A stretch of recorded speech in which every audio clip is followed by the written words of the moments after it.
السلام علیکم ورحمۃ اللہ وبرکاتہ۔ نحمدہ ونصلی علی رسولہ الکریم، اما بعد فاعوذ باللہ من الشیطان الرجیم، بسم اللہ الرحمن الرحیم۔ رب اشرح لی صدری ویسر لی امری واحلل عقدۃ من لسانی یفقہوا قولی۔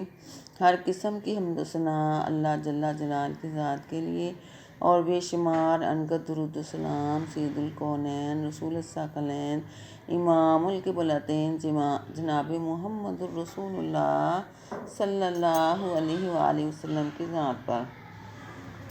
بسم اللہ الرحمن الرحیم۔ انہ لقول رسول کریم وما هو بقول شاعر قلیلا ما تؤمنون ولا بقول کاہن قلیلا ما تذکرون۔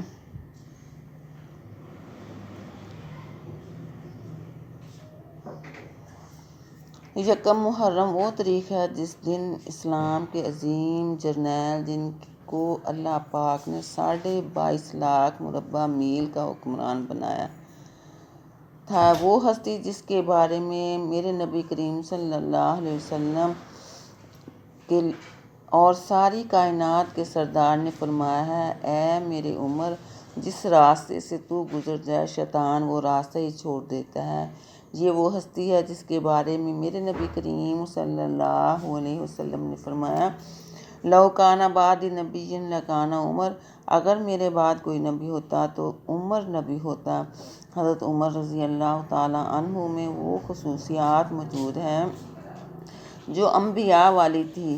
اس عظیم جرنیل حضرت عمر فاروق رضی اللہ تعالیٰ عنہ کو شہید کر دیا گیا تھا۔ آپ عام الفیل یعنی جس سال ابرہہ بے ایمان نے بیت اللہ پر چڑھائی کی تھی، اس سال کے 13 سال بعد مکہ مکرمہ میں خطاب کے گھر پیدا ہوئے اور 63 سالہ زندگی گزاری۔ جتنی میرے مصطفیٰ صلی اللہ علیہ وسلم کی عمر تھی، 27 سال کی عمر میں اللہ پاک نے حضرت عمر رضی اللہ تعالیٰ عنہ کو اسلام کی دولت نصیب فرمائی۔ آپ کے اسلام لانے کے بعد حدیث میں مختلف واقعات ہیں، ایک حدیث میں کسی اور طریقے سے اور ایک حدیث میں کسی اور طریقے سے ہیں۔ امام احمد بن حنبل رحمۃ اللہ علیہ نے مسند احمد میں بڑے واضح الفاظ سے حضرت عمر فاروق رضی اللہ تعالیٰ عنہ کے اسلام لانے کا واقعہ بیان کیا ہے۔ حضرت عمر رضی اللہ تعالیٰ عنہ کہتے ہیں کہ میرے دل میں ہر وقت اسلام کی نفرت ہی رہتی تھی۔ مسلمانوں کے بارے میں میرا دل ہر وقت کرتا رہتا تھا، بلکہ کئی لونڈیاں تھیں جن کو حضرت عمر فاروق رضی اللہ تعالیٰ عنہ نے اتنا مارا کہ حضرت عمر رضی اللہ تعالیٰ عنہ فرماتے تھے کہ میں مارتا مارتا تھک جاتا تھا، لیکن لونڈیاں اسلام نہیں چھوڑتی تھیں۔ جناب حضرت عمر رضی اللہ تعالیٰ عنہ بیان کرتے ہیں کہ ایک دن میری بتوں پر پہرے داری تھی۔ مکے والے اپنے بتوں کی حفاظت کیا کرتے تھے کہ کہیں کوئی ان کو اٹھا کر نہ لے جائے۔ مکے والے پہرا لگایا کرتے تھے، آج فلاں آدمی نے پہرا دینا ہے، آج فلاں بندے نے پہرا دینا ہے۔ ایک دن میری بتوں پر پہرا دینے کی باری آئی، میں اپنی تلوار لے کر بیت اللہ میں آیا۔ میں نے دیکھا کہ اللہ کے پاک پیغمبر جناب محمد رسول اللہ صلی اللہ علیہ وسلم کعبۃ اللہ کے سامنے قرآن پاک پڑھ رہے ہیں، رب کی رحمت کا نزول ہو رہا ہے۔ میں بیت اللہ کے غلاف میں آ کر چھپ گیا۔ میرے ذہن میں تھا کہ آج میں نے اللہ کے نبی کو دوران نماز پریشان کرنا ہے۔ میرے نبی نے سورۃ حاقہ کی تلاوت شروع کر دی۔ اللہ کے پاک پیغمبر بلند آواز میں قرآن پاک پڑھ رہے تھے۔ آپ قرآن پاک پڑھتے پڑھتے یہاں پہنچ گئے، خذوہ فغلوہ، اس کا معنی یہ ہے کہ اس کو پکڑ کے اس کے گلے میں توق پہنا دو۔ ثم فی سلسلۃ ذرعہا 70 ذراعا فاسلکوہ، اس کو پکڑ کر سنگلوں میں جکڑ دو۔ حضرت عمر رضی اللہ تعالیٰ عنہ کہتے ہیں، میں نے کہا یہ کتنا حساب لگاتا ہے کہ میں غلاف میں چھپ کر کھڑا ہوں، اس نے مجھے پہچان لیا ہے، شاید یہ مجھے کہہ رہا ہے کہ اس کو پکڑ لو۔ میرے ذہن میں یہ بات آئی، یہ کوئی کاہن اور شاعر ہے۔ اللہ کے پاک پیغمبر تلاوت کرتے کرتے یہاں تک پہنچ گئے، انہ لقول رسول کریم، یہ قرآن رسول بزرگ کی بات ہے۔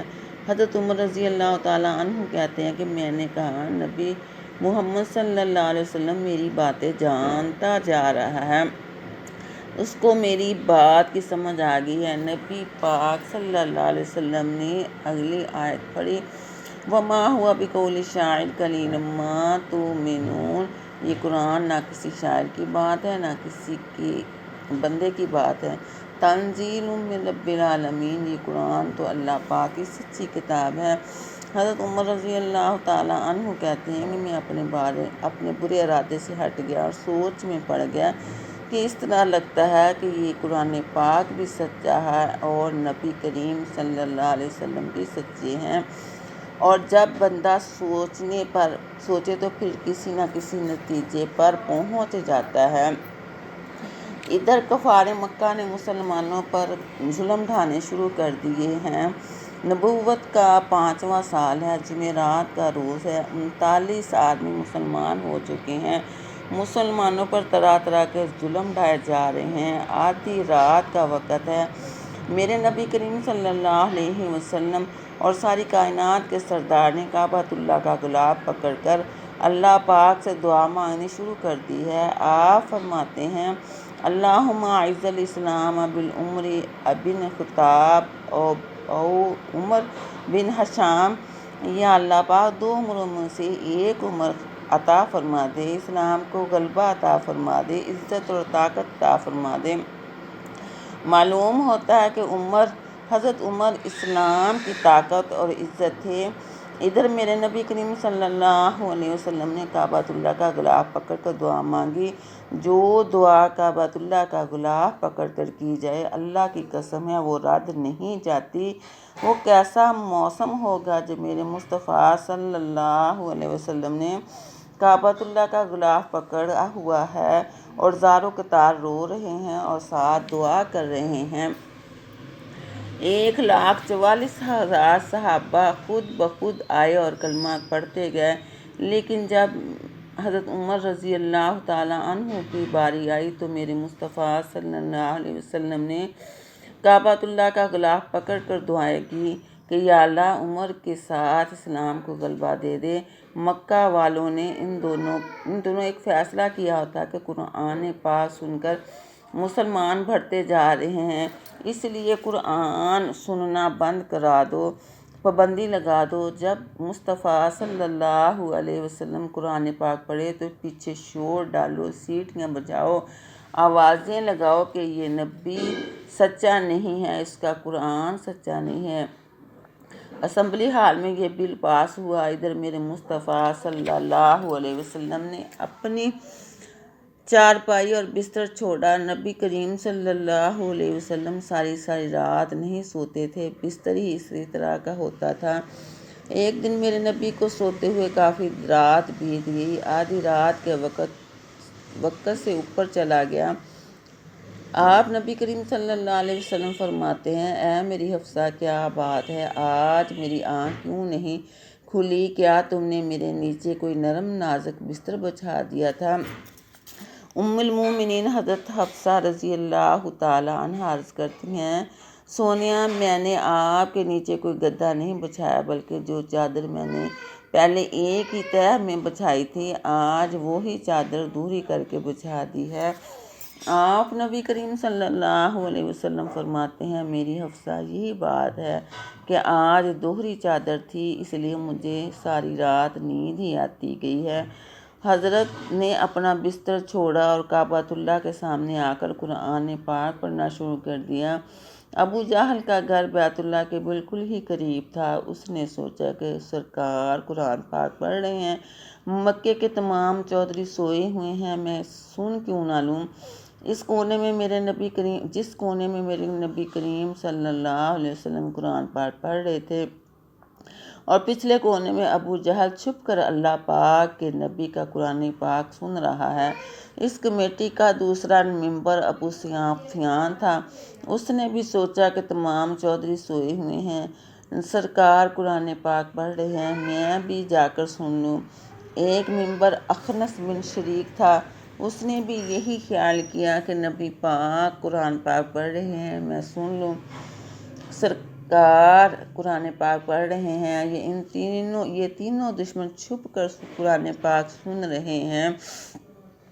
جب میرے مصطفیٰ صلی اللہ علیہ وسلم نے قرآن پاک پڑھنا ختم کیا تو یہ چودھری اٹھ کر چل پڑے۔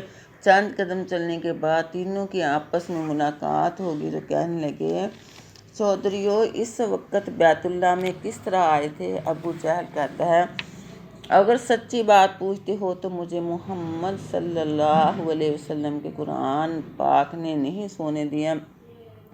دوسرے کہنے لگے کہ ہم کو بھی یہی مرض ہے، ہم کو بھی نبی کریم کے قرآن پاک نے نہیں سونے دیا۔ اب آپس میں کہنے لگے، قسمیں اٹھاؤ، آج کے بعد قرآن نہیں سنیں گے۔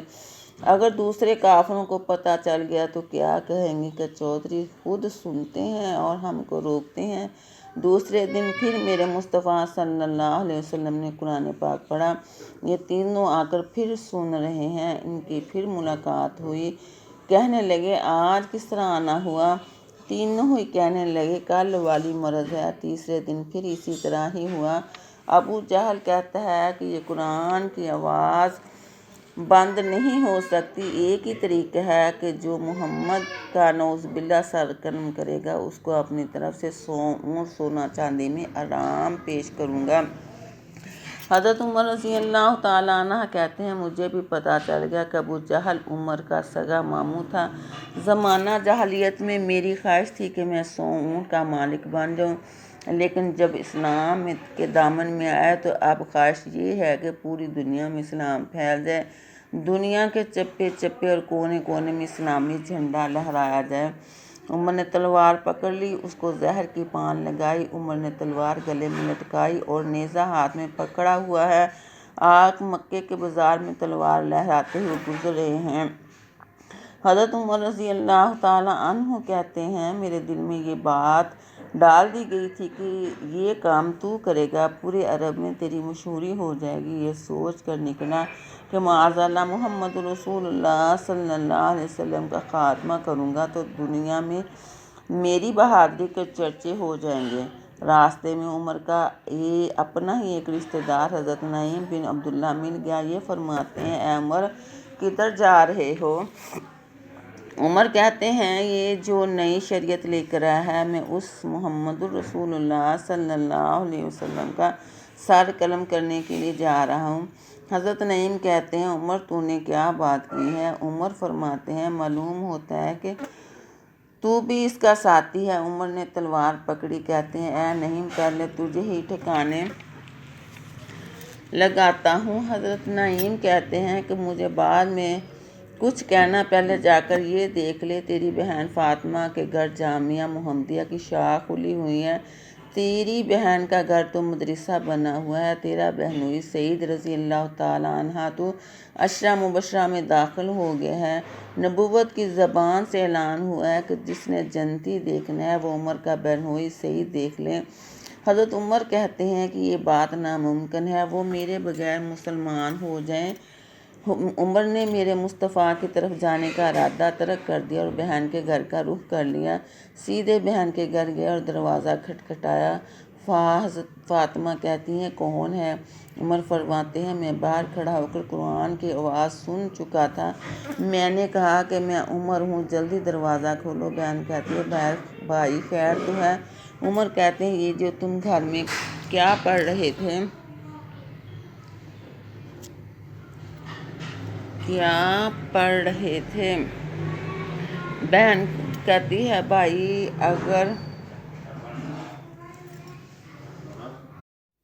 بھائی اگر تیرے دین سے کوئی اچھا دین نظر آئے تو کیا ہم وہ دین قبول نہ کریں؟ اچھا، اس کا معنی یہ ہے کہ تم مسلمان ہو چکے ہو۔ عمر نے غصے سے اپنی بہنوئی سعید کو نیچے لٹایا اور سینے پر بیٹھ گئے۔ حضرت فاطمہ کو اپنے شوہر سے بڑا پیار تھا، حالانکہ ادھر بھائی تھا ادھر خامند ہے۔ آگے ہو کر کہتی ہیں، اے بھائی، اس کو کچھ نہ کہنا۔ عمر نے زور سے تھپڑ بہن کو مارا۔ بہن منہ کے بل زمین پر گر پڑی اور منہ سے خون نکلا۔ بہن ہمت اور جرأت کر کے پھر سامنے کھڑی ہوگی اور کہتی ہے بھائی عمر بات سن لے، جس ماں کا دودھ تو نے پیا ہے اسی کا ہی میں نے پیا ہے۔ ایسی بات ہے کہ عمر کا کلیجہ ہلا کر رکھ دیا۔ عمر اپنے بہنوئی کے سینے پر بیٹھا دھمکیاں دے رہا تھا۔ حضرت فاطمہ سامنے کھڑی ہوئی ہیں، کہتی ہیں بھائی عمر، یہ تو ہیر کا رنگ ہم پر چڑھ گیا ہے، یہ تیری دھمکیوں سے نہیں اتر سکتا۔ جان تو جا سکتی ہے لیکن ایمان نہیں جا سکتا۔ اب حضرت عمر سوچ میں پڑ گئی، یہی فاطمہ جب میں گھر آتا تھا تو ڈر کر اندر چلی جاتی تھی، میرا روب اتنا تھا کہ پانی مانگتا تھا تو ڈرتی ڈرتی پکڑاتی تھی، آج کیا بات ہے یہ میرے سامنے کھڑی ہو گئی ہے۔ حضرت عمر کہتے ہیں کہ بہن وہ قرآن دکھلانا جو تم پڑھ رہی تھی۔ بہن کہتی ہے بھائی یہ اللہ پاک کا پاک قرآن پاک ہے، یہ پاک کتاب ہے، تو مشرک ہے اور مشرک ناپاک ہوتا ہے۔ اگر تو نے قرآن پاک پڑھنا ہے تو پہلے پانی سے غسل کرو اور پاک صاف ہو جاؤ۔ حضرت عمر رضی اللہ تعالیٰ عنہ نے جلدی جلدی غسل کیا اور چارپائی پر آ کر بیٹھ گئے۔ داڑھی سے پانی کے قطرے ابھی ٹپک رہے تھے۔ حضرت عمر رضی اللہ تعالیٰ کہنے لگے کہ جلدی جلدی مجھے قرآن پاک سناؤ۔ ان کی بہن حضرت فاطمہ رضی اللہ تعالیٰ عنہ نے قرآن پاک سنانا شروع کیا۔ بسم اللہ الرحمن الرحیم، طٰہٰ ما انزلنا علیک القرآن لتشقیٰ الا تذکرۃ لمن یخشیٰ تنزیلا ممن خلق الارض والسماوات العلیٰ۔ حضرت عمر رضی اللہ تعالیٰ عنہ نے 2-3 آیات سنی یا خود ہی پڑھی، چونکہ آپ پڑھنا جانتے تھے نا۔ حضرت عمر بڑا قیمتی ہے۔ یہ عمر کی وہ ہستی ہے جس نے مکے مدینے کے راستے میں سرائیں تعمیر کروائیں۔ یہ حضرت عمر رضی اللہ تعالیٰ عنہ کی وہ ہستی ہے جس نے فوج کا محکمہ تیار کیا۔ یہ حضرت عمر رضی اللہ تعالیٰ عنہ کی وہ ہستی ہے جس نے باقاعدہ طور پر بیت المال تیار کیا۔ یہ حضرت عمر رضی اللہ تعالیٰ عنہ کی وہ ہستی ہے جس نے تمام عالم اسلام میں مساجد میں اذان کا اہتمام کیا، اماموں کا انتظام کیا، اماموں اور مؤذنوں کی تنخواہیں مقرر کی۔ یہ حضرت عمر رضی اللہ تعالیٰ عنہ کی وہ ہستی ہے جس نے عام مسجدوں میں لائٹ کا بندوبست کیا۔ یہ وہی حضرت عمر رضی اللہ تعالیٰ عنہ ہے جس نے پیدا ہوتے بچوں کے بیت المال سے وظیفے مقرر کیے۔ وآخر دعوانا ان الحمد للہ رب العالمین۔